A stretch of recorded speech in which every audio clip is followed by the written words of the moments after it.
Buenas noches, bienvenidos a Historias para Dormir, el canal donde exploramos relatos fascinantes y poco conocidos de la historia. Esta noche vamos a adentrarnos en uno de los aspectos más complejos y perturbadores del Japón feudal, una práctica que durante siglos definió el concepto del honor samurái y que aún hoy genera debates entre historiadores y sociólogos. Hablamos del seppuku, también conocido como harakiri. Esos suicidios rituales que marcaron profundamente la cultura japonesa durante más de 1000 años.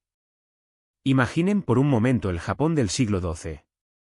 Un país fragmentado en territorios controlados por señores feudales, donde la espada era la ley y el honor valía más que la vida misma.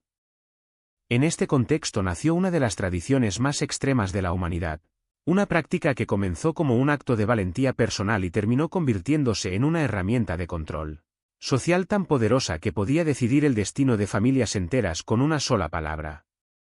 La primera vez que se registró un seppuku formal fue en el año 1170, cuando Minamoto no Tametomo, un guerrero samurái, decidió quitarse la vida tras ser derrotado en batalla.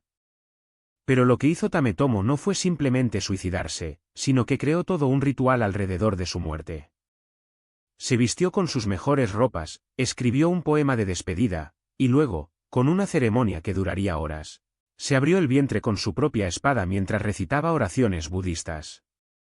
Su muerte no fue vista como una cobardía, sino como el acto más valiente que un guerrero podía realizar. ¿Pero qué llevaba a un hombre a elegir una muerte tan dolorosa y prolongada? Para entender esto, tenemos que comprender la mentalidad samurái. En el Japón feudal, la muerte no era el peor destino que le podía ocurrir a un guerrero. Lo peor era vivir sin honor, ser considerado un cobarde o, aún peor, traicionar a su señor. El concepto de hiri, que podríamos traducir como deber moral, era tan fuerte que muchos samuráis preferían literalmente morir antes que vivir con la vergüenza de haber fallado en sus obligaciones. El proceso del seppuku era increíblemente elaborado y seguía reglas estrictas que se fueron perfeccionando durante siglos. No era algo que se hiciera por impulso o en un momento de desesperación. Era una ceremonia que podía tomar días de preparación. El samurái que había decidido realizar seppuku primero debía obtener permiso de su señor feudal, a menos que fuera ordenado por él mismo. Luego venía la preparación espiritual, que incluía ayuno, meditación y la escritura del Hisei no Ku, un poema de muerte que resumía los sentimientos del guerrero en sus últimas horas. La ceremonia en sí era un espectáculo macabro pero fascinante. Se realizaba en un lugar sagrado, generalmente un templo o un jardín especial dentro del castillo del daimyo. El suelo se cubría con tatamis blancos, símbolo de pureza, y se colocaba un pequeño altar con incienso y flores.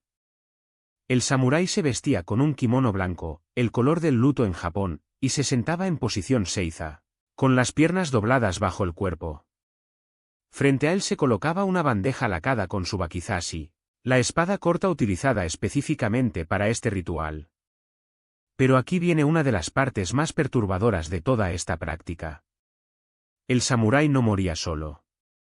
Detrás de él se colocaba su kaisakunin, generalmente su mejor amigo o un compañero de confianza, armado con una katana afilada.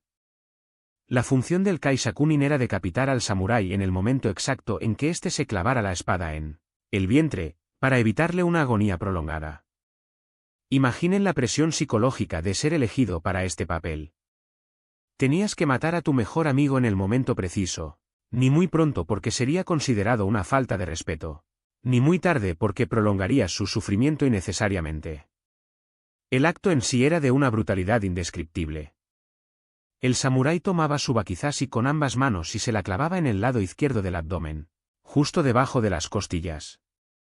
Luego, con un movimiento controlado pero firme, arrastraba la hoja hacia la derecha, abriéndose completamente el vientre.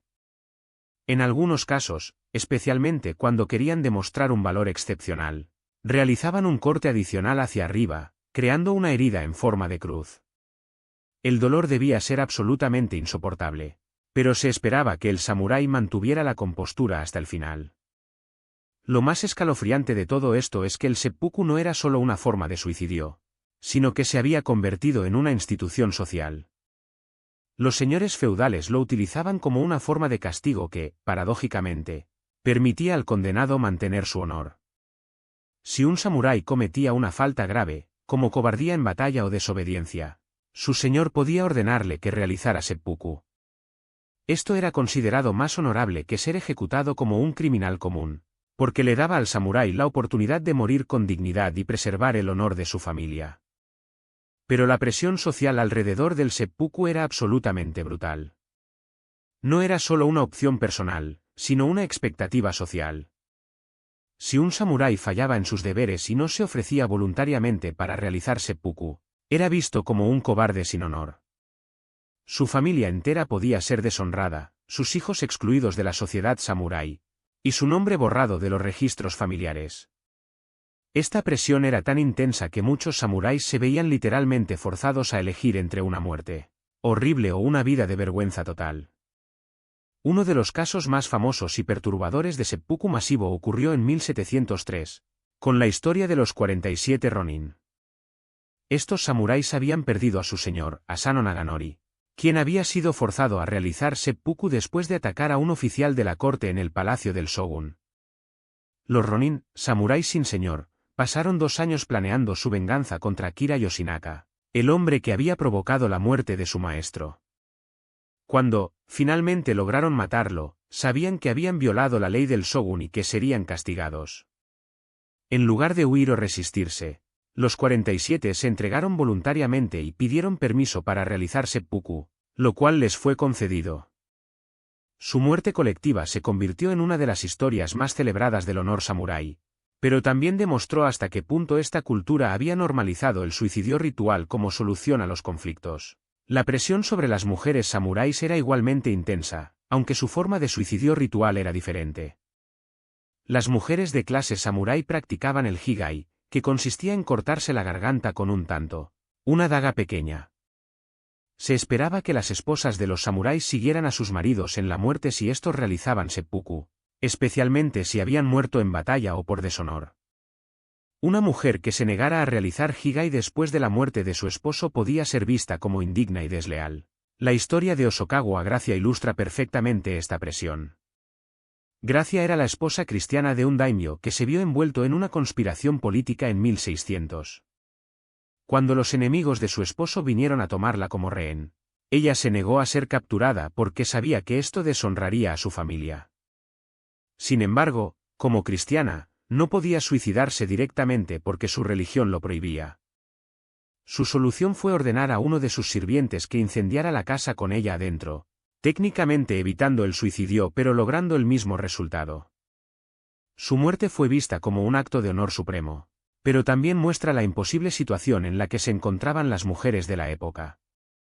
Durante el período Edo, que comenzó en 1603, el gobierno Tokugawa intentó regular y controlar la práctica del seppuku.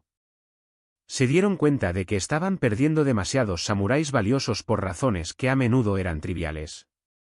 Establecieron reglas estrictas sobre cuándo se podía realizar seppuku y requirieron aprobación oficial para la mayoría de los casos. Sin embargo, esto no eliminó la práctica, sino que la formalizó aún más. Uno de los aspectos más perturbadores del seppuku durante este periodo era su uso como forma de protesta política. Los samuráis que estaban en desacuerdo con las políticas de su señor o del gobierno podían realizar seppuku como una forma de crítica extrema. Su muerte se convertía en una declaración política que era imposible de ignorar. Esta práctica, conocida como kanshi, puso a las autoridades en una posición muy difícil, porque castigar a alguien que ya estaba muerto era imposible, pero ignorar su mensaje también era problemático. El caso más famoso de kanshi ocurrió en 1912, cuando el general Noji Maresuke y su esposa se suicidaron el día del funeral del emperador Meiji. Noji había servido al emperador durante décadas y sintió que su propia vida había perdido sentido con la muerte de su señor. Su seppuku no fue ordenado por nadie, sino que fue su forma de demostrar lealtad absoluta. La muerte de Noji causó una conmoción nacional y reavivó debates sobre si estas tradiciones feudales tenían lugar en el Japón moderno. Pero quizás el aspecto más escalofriante del seppuku era cómo afectaba a los niños y jóvenes samuráis. Los hijos de familias samurái eran educados desde pequeños para ver el seppuku como una opción honorable, incluso deseable en ciertas circunstancias. Había casos documentados de niños de apenas 12 o 13 años que realizaban seppuku para seguir a sus padres en la muerte o para evitar la captura en batalla. La sociedad no solo permitía esto, sino que lo celebraba como evidencia de la pureza moral de estos jóvenes. La historia de Minamoto no Yoshitsune, uno de los guerreros más famosos del periodo Kamakura, ilustra esta mentalidad. Cuando Yoshitsune se vio traicionado por su propio hermano y rodeado por enemigos, decidió realizar seppuku junto con su esposa y su hija pequeña. Primero mató a su familia para evitarles la deshonra de ser capturadas, y luego se suicidó él mismo. Esta historia fue contada durante siglos como un ejemplo de honor y lealtad familiar, pero desde una perspectiva moderna, es difícil no verla como una tragedia familiar causada por presiones sociales extremas. La técnica del seppuku también evolucionó con el tiempo, volviéndose más elaborada y ritualizada. Durante el periodo Edo, se desarrolló una forma ceremonial llamada seppuku formal, que podía durar horas y incluía múltiples participantes. El samurái que iba a morir tenía que seguir un protocolo específico que incluía purificación ritual, escritura de poemas de despedida, y una serie de movimientos precisos durante el acto final.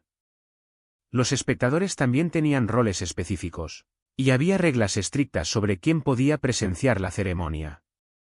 Una de las variaciones más extremas era el chuifuku, donde múltiples samuráis realizaban seppuku simultáneamente. Esto ocurría típicamente cuando un señor feudal moría y sus seguidores más leales decidían acompañarlo en la muerte. El récord histórico habla de casos donde hasta 20 samuráis se suicidaron el mismo día para seguir a su señor. Imaginen la escena, 20 hombres sentados en fila, cada uno con su kaisakunin detrás, realizando el ritual al unísono. La cantidad de sangre y el horror de la escena debían ser indescriptibles. Pero no todos los seppuku eran voluntarios o honorables. Durante los periodos de guerra civil, muchos comandantes ordenaban a sus subordinados que realizaran seppuku como castigo por faltas menores o, simplemente para demostrar su poder. Estos seppuku forzados eran técnicamente legales bajo el código samurái, pero creaban un ambiente de terror donde cualquier error podía resultar en una muerte horrible. La presión psicológica de vivir bajo este sistema era inmensa. Los samuráis tenían que estar constantemente conscientes de que cualquier acción podía resultar en una orden de seppuku. Esto creaba una sociedad extremadamente rígida donde la conformidad era literalmente una cuestión de vida o muerte.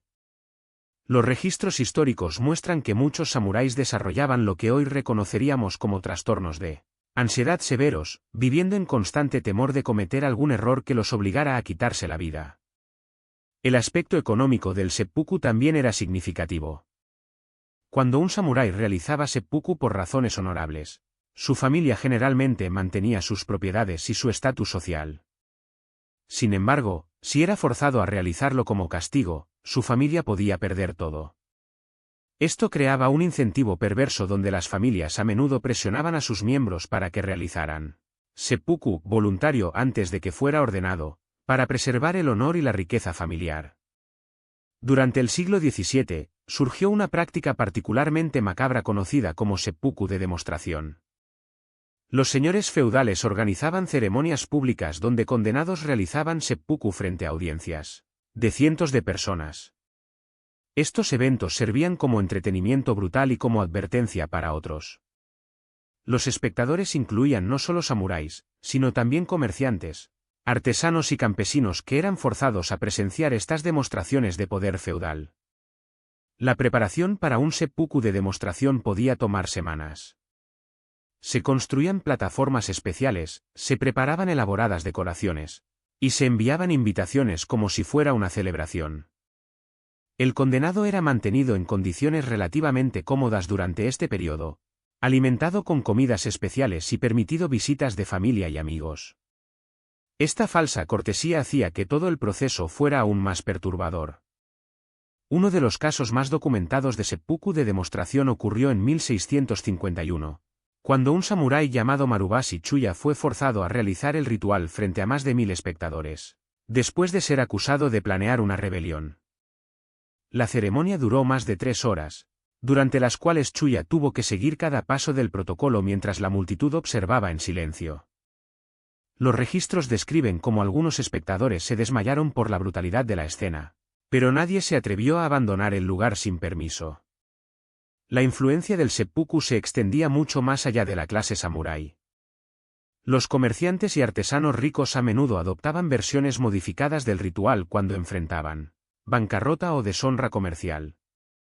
Aunque técnicamente no tenían derecho a realizar seppuku formal, desarrollaron sus propias versiones del suicidio ritual que imitaban las prácticas samurái. Esto muestra hasta qué punto esta cultura de muerte honorable había permeado toda la sociedad japonesa. Las mujeres de clases no samurái también desarrollaron sus propias tradiciones de suicidio ritual.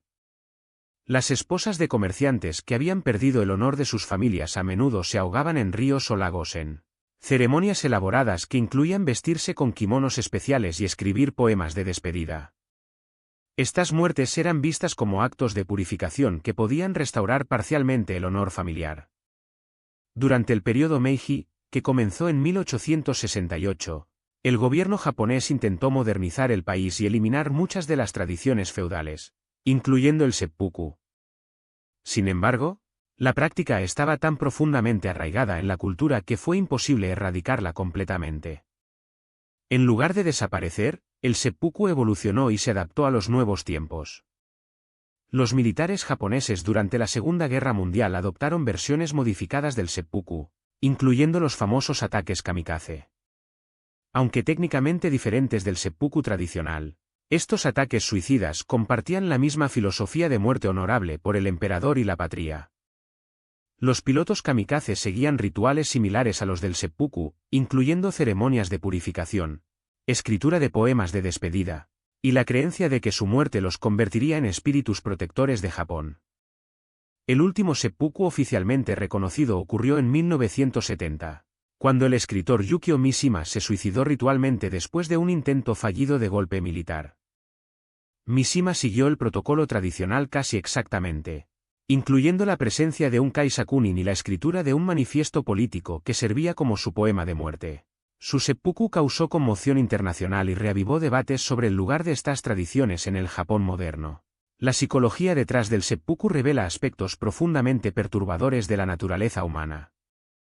La capacidad de una sociedad para normalizar e incluso celebrar el suicidio ritual muestra hasta qué punto las presiones sociales pueden distorsionar los instintos básicos de supervivencia. Los samuráis que realizaban seppuku no eran necesariamente más valientes que otros guerreros de otras culturas, sino que habían sido condicionados desde la infancia para ver la muerte como preferible a la deshonra. Los registros médicos de la época, aunque limitados, sugieren que muchos samuráis sufrían de lo que hoy reconoceríamos como trastorno de estrés postraumático. La constante exposición a la violencia, combinada con la presión de mantener un código de honor imposible, creaba condiciones psicológicas que hacían que el seppuku pareciera una opción racional. En cierto sentido, el seppuku se había convertido en una forma socialmente aceptada de suicidio para hombres que no podían lidiar con las presiones de su posición social. La influencia del seppuku en la literatura y el arte japonés fue inmensa. Cientos de obras teatrales, novelas y pinturas glorificaron estos suicidios rituales, creando una mitología romántica alrededor de la muerte honorable. Estas obras de arte a menudo omitían los aspectos más brutales del seppuku, presentándolo como un acto poético y noble en lugar de la muerte agonizante que realmente era. El teatro kabuki desarrolló representaciones estilizadas del seppuku que se convirtieron en algunas de las escenas más populares del género. Los actores desarrollaron técnicas elaboradas para simular el acto sin mostrar la brutalidad real, usando movimientos de danza y música dramática para crear una versión estetizada de la muerte ritual. Estas representaciones teatrales ayudaron a perpetuar la idealización del seppuku entre las clases populares. La realidad económica detrás del seppuku también era compleja. Las ceremonias elaboradas costaban fortunas, incluyendo los honorarios para el kaisakunin, los gastos del funeral, y los regalos para los testigos. Las familias más pobres a menudo se endeudaban para proporcionar un seppuku apropiado para sus miembros, lo que añadía presión financiera al trauma emocional de perder a un ser querido. Algunos daimyo astutos utilizaban esta presión económica como una forma de control. Sabían que ordenar seppuku a un samurái pobre podría arruinar financieramente a su familia, lo que servía como disuasivo adicional contra la desobediencia. Por otro lado, Permitir que un samurái rico realizara seppuku voluntario podía resultar en donaciones generosas a los templos locales, creando un incentivo perverso para alentar estos suicidios rituales. La preparación espiritual para el seppuku incluía prácticas que hoy reconoceríamos como técnicas de disociación psicológica. Los samuráis pasaban días meditando sobre la impermanencia de la vida, recitando sutras budistas que enfatizaban la ilusión del yo individual, y practicando ejercicios de respiración diseñados para separar la mente del cuerpo.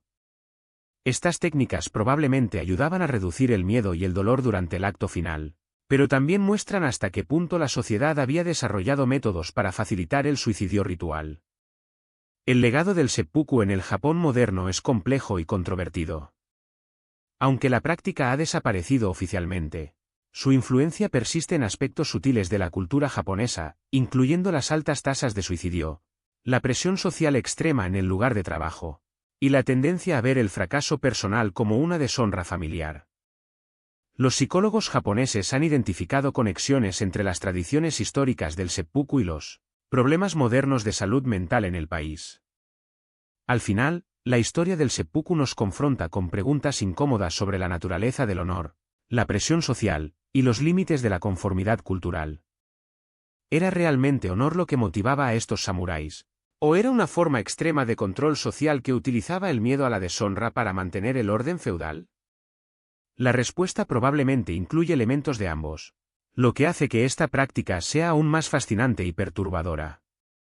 La próxima vez que escuchen sobre el honor samurái o vean una película que romanticiza estas tradiciones, recuerden las historias que hemos explorado esta noche. Detrás de la imagen poética del guerrero noble dispuesto a morir por sus principios, había una realidad mucho más compleja y brutal, donde la presión social podía literalmente forzar a las personas a elegir entre una muerte horrible y una vida de vergüenza total. El seppuku no era solo una tradición cultural, sino un sistema de control que utilizaba nuestros instintos más profundos sobre el honor y la vergüenza para mantener un orden social extremadamente rígido. Y con esta reflexión, llegamos al final de otra historia fascinante y perturbadora de nuestro pasado. Que tengan dulces sueños, y nos vemos en la próxima edición de Historias para Dormir.